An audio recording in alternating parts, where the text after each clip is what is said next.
प्रयोग बिहार में शुरू हुआ।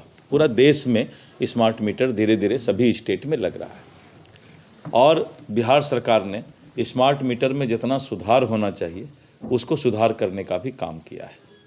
इसके साथ साथ आपने देखा कि सब्सिडी बिजली गरीबों को देने का भी बिहार सरकार ने शुरुआत किया है। अब क्या है कि स्मार्ट मीटर में जो 72 घंटे में जिनका पेमेंट नहीं होता था और 72 घंटे में काटने की बात थी, सरकार हर तरह से गरीबों के लिए तत्पर है और जब भी कोई समस्या आता है तो उसके समाधान की भी चिंता करता है। तो सरकार समाधान करेगी और सरकार हर वक्त समाधान के लिए हर चीज़ का तैयार है। बैठिए। राजस्व विभाग की ओर से अधिसूचना जारी हुई है, एक पत्र जारी हुआ है जिसमें साफ साफ जो भ्रम की स्थिति थी उसे दूर करने का प्रयास किया है। देखिए, जो राजस्व विभाग ने अभी अधिसूचना जारी किया है, हो क्या रहा था कि करीब करीब 6-7 महीने से लोगों के बीच सर्वे को लेकर के और राजस्व विभाग के बहुत सारे कार्यों को लेकर के भ्रांतियां फैलाई जा रही थी। तो हम लोग इसको बोलते हैं FAQ, फ्रीक्वेंट क्वेश्चन आंसर, यानी आपके रैयत और ज़मीन मालिक के दिमाग में क्या शंका चल रहा है, क्या दिक्कत चल रहा है, हमने उन सब चीज़ों का संकलन किया, कलेक्शन किया और कलेक्शन करके हमने अधिसूचना जारी करके रैयत को बताने का प्रयास किया कि अब आपकी सारी समस्याओं का हल इन क्वेश्चन आंसर में, प्रश्न और उत्तर में लिखा हुआ है। एक जो सबसे बड़ी बात हमने किया है कि जो भी व्यक्ति 50 वर्षों से किसी ज़मीन पर या किसी घर में रह रहे हैं तो उनके पास अगर किसी भी तरह का रसीद, लगान या कोई कागजात है तो किसी भी परिस्थिति में उनको बेदखल हम नहीं करेंगे। उस कागजात के आधार पर उनको न्याय देने का काम करेंगे।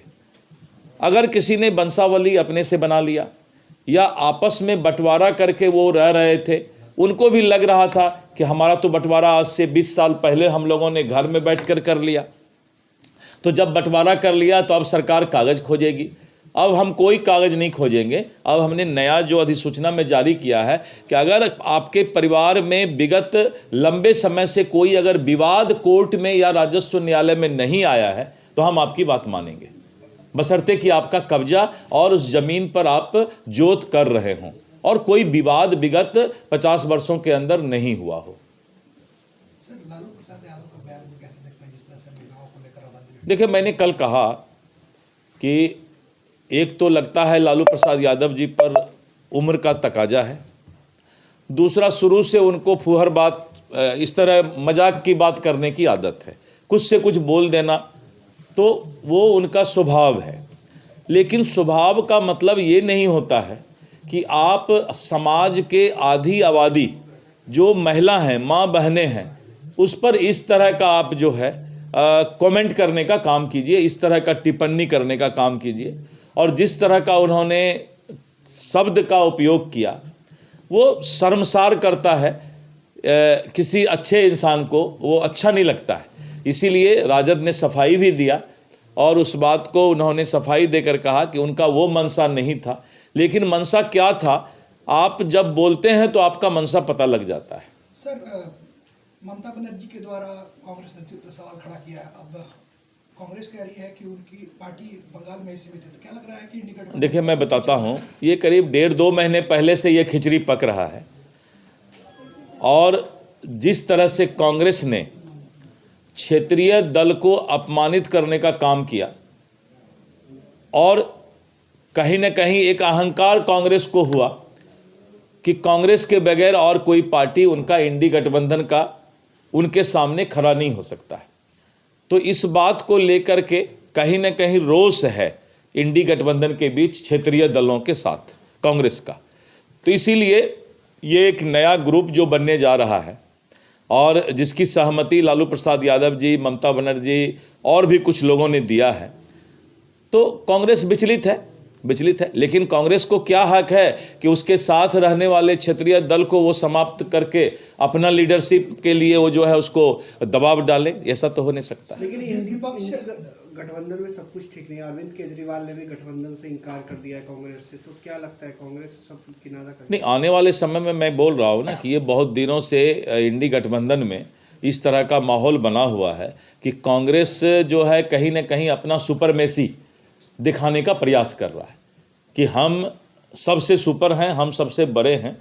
और इसको जो है इसको लेकर के लोकसभा चुनाव के बाद इस तरह का माहौल अंदर अंदर बहुत दूर तक गया है और कभी भी जो है इंडी गठबंधन दो भाग में विभक्त हो जाएगा। सर, सदन में विपक्ष जगदीप धनखड़ के खिलाफ प्रस्ताव लाने की बात कर रही है।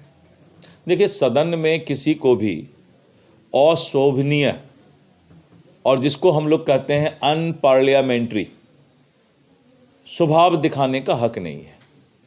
और जब विपक्ष अनपार्लियामेंट्री या अशोभनीय तरीके से सदन को चलने से बाधा डालने का काम करता है तो वाजिब है कि जो कुर्सी पर अध्यक्ष या सभापति बैठेंगे वो नियमन और संविधान का पालन कराने के लिए अपना निर्देश देंगे।